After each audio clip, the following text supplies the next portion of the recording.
Hello, my fellow tech enthusiasts. I'm Sam Bushman, Jay Harrison with me. We keep an eye on tech so you don't have to. This is indeed Tech Watch Radio and TV. Spread the word, share the love, npitechguys.com. That's the website for the radio version. YouTube, Rumble, just everywhere for the TV version. Check it all out. It's available, npitechguys.com. And folks, we are also syndicated on the Liberty News Radio Network. So spread the word, share the love. Tell all your friends about the show, would you please? This broadcast is brought to you by networkprovidersinc.com. And they're a Utah-based company, but they do business all around the country. And they've got a help desk. They manage endpoints, which means any device you have for security. They've got consultants that understand AI and HIPAA and all kinds of complicated details. They manage servers and cloud applications. And I mean, if it's IT, we do it, baby. NetworkProvidersInc.com. Give them a call. They got a free consultation. You can check out the services, meet some of the people, decide, hey, do you want an IT partner? NetworkProvidersInc.com. KJ, when I say Prego, what do you think, buddy? Spaghetti sauce. No. Yes, sir. Yeah. Pregnant people. I don't know. What do you think? Prego. Yeah. No, this is not pregnant people. This is spaghetti sauce. Okay. It was first Alexa, and now it's pasta sauce. What am I talking about? Prego has revealed a new device designed to record your family dinner conversations. I guess Prego teamed up with a group called StoryCores. They launched a limited edition product, or a device, if you will. It's called the Connection Keeper, Jay. Okay. It's a puck-sized little device. It's a recorder designed to sit on your dinner table there and capture your family conversations. Now, the company says the goal is to encourage family interactions. It's not surveillance. It doesn't have AI, and it doesn't have a cloud connection of any kind. No AI, no cloud connection. Okay. And still critics say, but you know what? It creates a culture normalizing in-home recording technology, and the last place this belongs in family meals. Okay, if it has no AI, it has no what's the purpose of it? So you can record your family conversations and save them for posterity, Jay. Okay. I mean, I guess there's some people that might want to do that.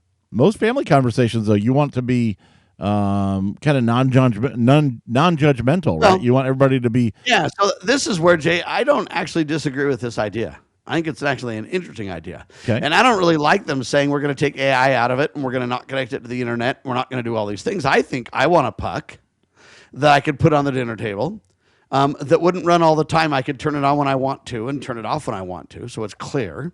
Okay. And I would like it to basically, record the family conversation and transcript, and then turn that transcript into summary. And I don't know if you know, but the way people are guiding AI now is by writing skills, Jay. Okay. And you write these skills, and these skills are basically like super prompts combined with actions. So think about super prompts with bots that carry out the super prompts, so to speak. And what I want to say is, listen, tonight we've got Mother's Day. It's a great Mother's Day event, Jay, coming up on Sunday. Happy Mother's Day to everybody. Tell your mother you love her, kiss her on both cheeks, and do something for her. Don't just be like, Mother, I love you, and then go out to play. Be Mother, I love you, and, show her. Do a little bit of work. Yeah. Anyway, I digress. But it is a technical thing to do. You know what I'm saying? All right, anyway.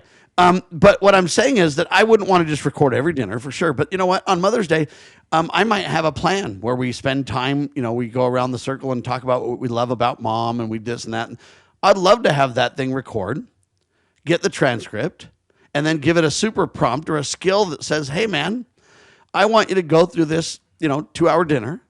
And I don't want you to carry about all the small talk and the jokes and the whatever, but I want you to strip out the key things, the things where we care about mom, and get a summary. And then I'd like you to turn that into a journal entry. And so Mother's Day journal entry could be a combined family journal entry that could really be preserved for history and this and that and the other. And so again, folks, I don't want to debate whether this is good or bad technology. It just exists. People are doing it. Whether you like it or not is your own personal debate and everything else. But from a tech point of view, I want you to think about that and say, could you get this great boiled down summary of Mother's Day dinner that could absolutely be a keepsake out of this thing. I think that device already exists. We've talked about Plaud.ai.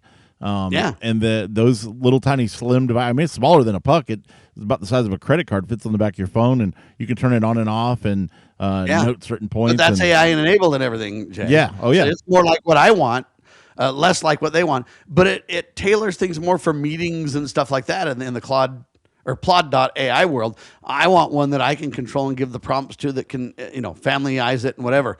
Anyway, there's a lot to this. Oh, you can? I think so, yeah, because it can output all kind of different formats for not just business meetings, but church notes or whatever. I mean, it has, and you could create your own custom thing. So I think you could do exactly what you're looking for with that. All right. Anyway, there you have it. Plaud, Plaud.ai, ladies and gentlemen, is a little teeny device that you can buy in two form factors. One of them is a little. It's like a little pill capsule that like a little. Oh, like a lapel mic actually would be like a lapel kind of a thing. It's not really a mic, but it's like a little lapel device or whatever, like a pin that you pin on kind of a thing. And then the other one's one that you kind of slip at the back of your phone, kind of a card style. And this Plaud, Plaud. No, that's spelled wrong, right? No, Plaud.ai, correct. All right, Plaud.ai. That device, you buy it for $150 or whatever it is, and then you can either get a membership and have a lot more usage or not pay for a membership and have less. But it basically then you can just record things locally, and or it can record from your phone, and then it can turn those conversations into summaries based on what guidance you provide, meeting notes or a grocery list or whatever you want to. And it's a lot of what I'm talking about. Whether it's there all the way or not, I don't know. But this puck from Prego is designed to say, we're not really trying to do the AI and the monitoring and the control and the summary. We're just going to record these conversations for the family for the future. And it's kind of like how people do family videos, and then later, 20 years later, they watch the family videos and love them. It's kind of like an audio kind of version of that with the summaries and everything else. It could really be used as kind of a keepsake, though, if you were building an album for mother over time, and you did it for birthdays and Christmas and Mother's Day and special days, Thanksgiving, and then you were to basically put it all. You could create an awesome book of these summaries that could really be from so many different family contributors. The technology has real promise, folks. Whether you want to use it for that or not, your own discussion. But nobody can tell you that doesn't have some interesting promise, Jay. What I don't understand about it, though, is why a separate device? I mean, I could just take my iPhone, put it on voice memo and record the family dinner and have the same keepsake already in my phone and then do whatever I wanted with it, even if that was run it through AI or not. Well, because they would say that this little puck has better microphone technology that can record from around the table better than your phone can, and da da da. I mean, they have their reasons. How much does it cost? Because I would debate that. The iPhone has a pretty good mic array on it. Yeah, no, I understand. So I'm not here to tell you that you're not right and they're not wrong. You got to call Prego and talk to them. Maybe you ought to have them give you a test device to play with it. I don't know. I'm just making the point that they have their reasons, and they're like, hey, your stuff is a lot more technical and it records in the wrong format. Like, for example, when you record with your iPhone, what do you get? What kind of file do you get? I think you get an AVI or an MOV or something like that, but it's easily convertible. Yeah, but I don't want video. I just want audio. No, I'm talking about audio. You get audio. And you can an AVI and all that's video files and stuff. So anyway, all I'm telling you is you probably get like some M4A or some. You get some weird, Apple file kind of thing. Half the thing I do on the Apple phones now, they're falling behind because they're basically doing their own standards. Like I get weird photos that have weird Apple kind of extensions, and then I got to try to convert them to a JPG or a this or a that or a ping to use them, and they're making it more difficult. And I'm telling you, Apple's starting to fall out of favor for these reasons. It says it uses AAC audio compression. It saves it in an M4A format. All right, so M4A is Microsoft Media, just so you know, right? I doubt that Apple's saving it in Microsoft Media. I don't know. You can go look up what M4A is. All I know is most people are doing MP3s, man. I don't know if they know that yet, but have you ever heard of that before? Maybe somebody could call them and talk to them about that. M4A is like old school stuff. Yeah. Anyway, the iPhone's really falling behind. That's kind of the interesting point, too, is 20 years ago, the iPhone was incredible. Even though it was limited, we expected a ton out of it. Now it's starting to fall way behind. Android phones and some of these others are starting to knock their socks off in terms of capabilities, and it's kind of interesting. Ask Jeeves. That was the cool thing back in the day, Jay. Yeah, that's getting old school, right? Ask Jeeves, the whole company, ask.com, which used to be the Ask Jeeves company. And some of us older folks probably remember that. It's before Google, right? Around the time of Alta Vista and those search engines. It's AOL territory, or before even, kind of. Yeah, exactly. Well, they were a pioneer in search engines, and they have officially shut down after 30 years. The parent company AIC exits the web search business, and they shut down Ask.com. A little bit of a sad note for technology. And so the dial tones and stuff like that, the dial and connect to the internet are of that era, right? Oh yeah, we were doing that for sure. So anyway, you kind of wonder, and it's sad, but I kind of don't understand why didn't Ask Jeeves upgrade to the Google type wiki kind of technology, and then upgrade to more AI prompted capabilities and stuff. I don't really understand why they didn't do that, Jay. Like, why didn't they move with the times? What got them to be left behind? I don't know. Maybe inertia, maybe just lack of development. I don't know. Anyway, you would think that they would be one of the top people. I'll tell you one thing I think that left them behind is, for a while they were making, or maybe other people were making it and getting revenue or some kind of kickback on it, but there was a lot of what you would call pups, potentially unwanted programs, and they kind of like malware, but not really, that would get installed, and it would force you to use Ask as your search engine on your browser and stuff. And I remember that being problematic for a while, for a couple of years. And that kind of, I think, tainted them, and a lot of people got a bad taste in their mouth after that. Was like, oh, the Ask thing. I remember that hosed down my system. Yeah, that's kind of one of the sad realities that we face. Don't we have a break coming up, Jay? We do indeed. We could take that right now if you'd like. All right, let's take a quick break, ladies and gentlemen. I'm Sam Bushman. He's Jay Harrison. We keep an eye on tech so you don't have to. We got a lot to discuss, very little time to do it in. How about enterprise focus? Shift towards practical AI use cases. We'll talk about that. We'll do it in seconds. I'm Sam. He's Jay. This is Tech Watch.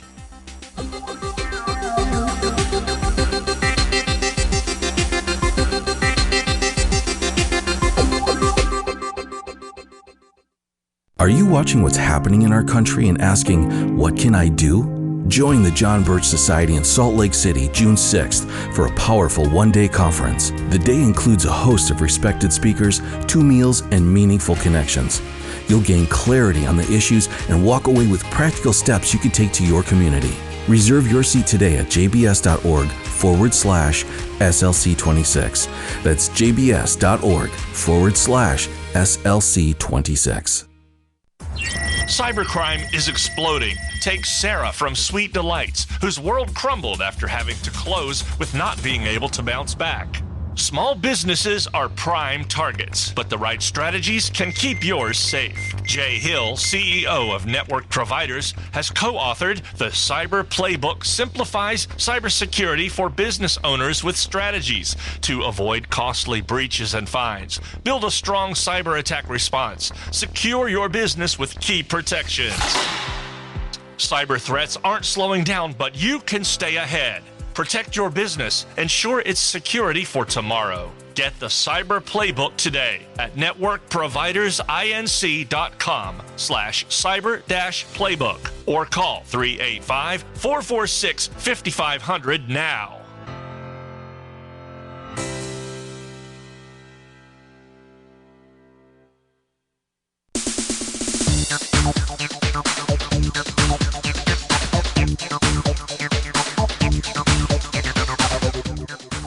All right, ladies and gentlemen, we had to fact check ourselves on the break. So I was saying M4A was like a Microsoft Media format, and it's not. It's a pretty open standard, and I guess it comes after MP3. So they're saying, Sam, you're just old school, and we're not, and shame on you. I like But I would say this, MP3s are so popular, folks, that it's going to really be hard. There's Opus, which are even after MP4 stuff. But the problem is that MP3s are just so ubiquitous that everybody uses them, and I don't see that really changing anytime soon. I think it's WMA, or I'd have to look up what Microsoft Media is. But they have WMA is definitely Microsoft. Windows Media Audio, I think. Maybe that's where I got confused. But either way, it's just a format that a lot of people don't have and a lot of people aren't used to, and you got to convert it. And so whenever I get something off my phone that's an M4A, I just convert it to MP3 anyway. Yeah. And they're saying, well, you're just going backwards, Sam, and losing quality. You're right. But when I send something to somebody, they don't freak out, and it just plays and works, right? So that's right. There you go. Everybody has a built-in player for MP3, right? All right. Anyway, enterprise focus shifts towards practical AI use tied to ROI or return on investment rather than experimentation.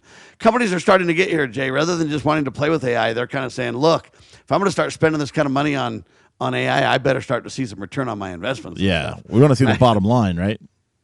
And you know what? That's a healthy, in my opinion, response. I like to see that. Exactly. All right. Governments and regulators worldwide increase focus on governance for AI and data control. This is something where I really believe we're starting to kind of let the horse out of the barn. The horse is running. And it's like, hey, wait, get back here. We need to really kind of think about what's happening here, It's Jay, a double-edged sword, though, because a lot of regulators don't know what they're talking about. They don't know enough to regulate what they're talking You're about. right. But the point is it should be regulated first because otherwise it's too late.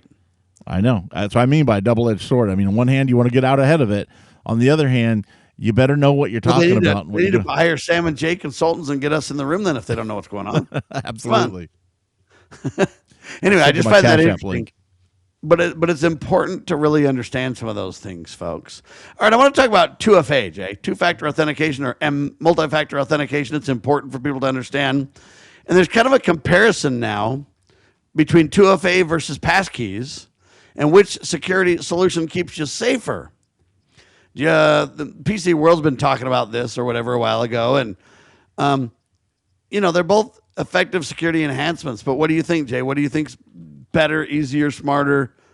I'll tell you, I have a mixed kind of feelings on this. I think that the 2FA, like where you get a text or an email, is more compatible because Passkeys requires your device. Like, let's say you have the same credentials for your Amazon account, let's say on your phone, on your desktop, on your laptop. You need a different passkey for each one of those. But the passkeys seems to be trusted by the industry a little bit more, and it also seems to be a little bit more seamless. So if you have a passkey on the device and everything works like it's planned, it doesn't ask you for a 2FA that you got to wait for code and then plug that in, and which is a little bit cumbersome. So I don't know. I like them both. I guess I'd probably say I like passkeys better, and it does seem to be the future. But as long as things have fallbacks, the problem with that is, right, you say, well, as long as it has a fallback, then it's good. But the problem is you lose all the security advantage if you have a fallback. For example, if you can just go, oh, I forgot my password, and you can just get an email, you've circumvented all of the security that passkeys and everything else gives you. And here's the takeaway that I want to let people understand. While both methods aim to improve security, the fact is there's no clear winner overall. Why? Because it depends on the implementation. It depends on how well. It depends on if there's a fallback or not. Yep. It depends on the usability. And there's always pros and cons. There's upsides and downsides. Let me give you a quick example. Let's say I have a key to my front door. Then I replace it with a digital lock on my front door. Now all I got to do is press buttons and get in. That's great until my batteries go out on that device. Right. The key is great until I don't have the key with me. So it's that kind of debate. I know I've simplified it right down to the kitchen table, but that's really what the debates are about some of this stuff. And I don't think it's really wise to pick one over the other. For example, the more you tie things to a specific device and have a passkey too, the more then, let's say I want to have somebody remotely do something for me. They can't, Jay. Right. And then they're like, well, also, we can, Sam, if you have your device with you. And it's like, I know, but I don't have my device with me. The bigger headache when you transfer phones or something, unless you have some way, right, Bitwarden or something that can migrate that stuff over for you, or Apple or whatever. If you have to start fresh on a new phone sometimes, which sometimes people do, they can't get things converted over, or they're switching, say, from Android to Apple or whatever. And it's like they got to reboot their life almost. It takes them 2 weeks to get up to speed again. Anyway, it's a very interesting discussion. And I think it's important to kind of understand the nuances of this a little bit. And I don't know really that there is a solid answer. I mean, some people will say, well, all you got to do is get a dongle. That's even better. From a security point of view, maybe, unless I don't have the dongle with me. Yeah, what if you lose that thing or don't have it? Or I lose the dongle. Right. And so, I don't know that there's great solutions to that. The only real good solution is for people to become trustworthy, Jay, and then you don't have to worry about it. Good luck with that. Don't hold your breath. So that's not happening. But really, what do you think the best way is? I mean, I know they want these authenticator apps on your phone, and they're more secure than a text code sent to your phone. But yet, to me, they have problems too. Who wants to trust Microsoft with all that? I think that one of the best two-factor authenticators is a biometric. You don't have to rely on it solely. You can still use a password, have something you have and something you know. And especially when that something you have is a fingerprint or a face scan or whatever, because it becomes really fast and non-cumbersome. So whether you're on a desktop, you're using a fingerprint scanner, or you're using Face ID, I think that's one of the best ways to do a second factor and still make it so quick, so simple. Like even I remember It is, but it's got the problem then. What if I want you to do something on my behalf and you're 2,000 miles away from me? Well, I agree. I'm flat out stuck. Maybe that's when you send a code, or you send an email, or you fall back to some other third party. Gmail does this now, where you go to log in from a place you haven't been before, and the Gmail app on your phone will say, "Hey, is this you?" And maybe pick a number out of 3 different numbers. Maybe you have something like that set up so that you can authorize somebody for one-time access. I'll tell you what I like the simplest way right now that I enjoy. I enjoy the websites that simply say, put in your username or email address. And then when I put it in, instead of asking me for a password, they just simply say, hey, we have texted you, or we have emailed you, or we have whatever your chosen method is, given you a code that's going to expire in a few minutes, and put that in and you're in. I hate that method. And now I don't need a password or anything else. It's quick and simple. Yes, I have to go get something, but it expires, so it's got a window that limits the abuse of it, etc. You don't like that method? No, I don't like that method because it's cumbersome. You got to go check an email. You got to go copy a code. You got to do all this stuff. You got to do the same thing if they text a code to you. I like the ones though that is. So if you put in your username and password, and then they text you a code, it's the same, right? I know. It just takes away needing the password too. But they can have these checkboxes like remember this device for 60 days. And then, especially if it's something you log into all the time, it's only checking a couple times a year or whatever with you to make sure that you're still you. But I like in Bitwarden, the shortcut key is, I got to look at the keyboard. It's Control-Shift-L, and you can just cycle through your credentials that way. And so if you only have one, because it's just your site, you can just hit Control-Shift-L and it plugs in your username and password. You press enter, you're just moving on. It's super fast. When they interject that, just put in your email and then go get a code every time. I have sites that are like that, and I just feel like, oh my gosh, like caveman, going and checking the phone and typing in a phone. Yeah, I know that's a pain, but I think that's actually more secure, and it's better than having them scan my face or my thumb, and it's better than having an actual hardware device, and it's the other way. Secure, you trust unless your email gets hacked for 60 days or whatever else, right? But if you do this, then even if the email got hacked, unless they took the code within the minutes the code's good for, they still wouldn't be able to use it. Yeah, but I mean, let's say somebody got into your email and then changed the password and locked you out of it, and they have your email, they'll have the keys to the kingdom. You'd know that either way. Yeah. So anyway, the point is, it's a very difficult debate, and the debate's not going away anytime soon, right, Jay? No, it's not. Nothing's been solved on it. There's just a lot of competing ideas out there, and we'll see what happens. A lot of people said when Passkeys came out that, the password is dead. You remember the headlines. Those are those overreaching headlines that we talked about before. Passwords are dead. Nobody's ever going to use them again. No, passwords are still here and to be here for a long time. It's like saying email's dead. Yeah, not even close, folks. By the way, I've got a few keyboard commands, though, in Windows that might help some people. Windows plus A. I don't know if people realize, but the Windows key, Jay, between your Alt and Control keys, right, can do a lot of things, and Windows and different keyboard commands make a lot of quick differences in getting around Windows. Most people don't realize that, but Absolutely. I think it's something to really know. Windows R pulls up your ability to type into the Run dialog box and do a lot of things. Windows A opens the Quick Settings panel. Win plus N does the Notification Center. Win plus Control plus D creates a new virtual desktop. Windows plus Control plus F4. Close the current virtual desktop. Windows plus Control plus Q does Quick Assist if you need help with your computer and you want somebody to assist you. There's just some cool keys, right? Yeah. One of my favorite is Windows Shift S for doing screenshots in Windows 10 and 11. Windows Shift S. There you go. Anyway, I'm just telling you, it's pretty cool stuff. Thanks for being alongside with the ride. We keep an eye on tech so you don't have to. NetworkProvidersInc.com, MPITechGuys.com. Thanks to you from us. We will keep an eye on tech. Hey, make it a great tech day, will you? Thanks.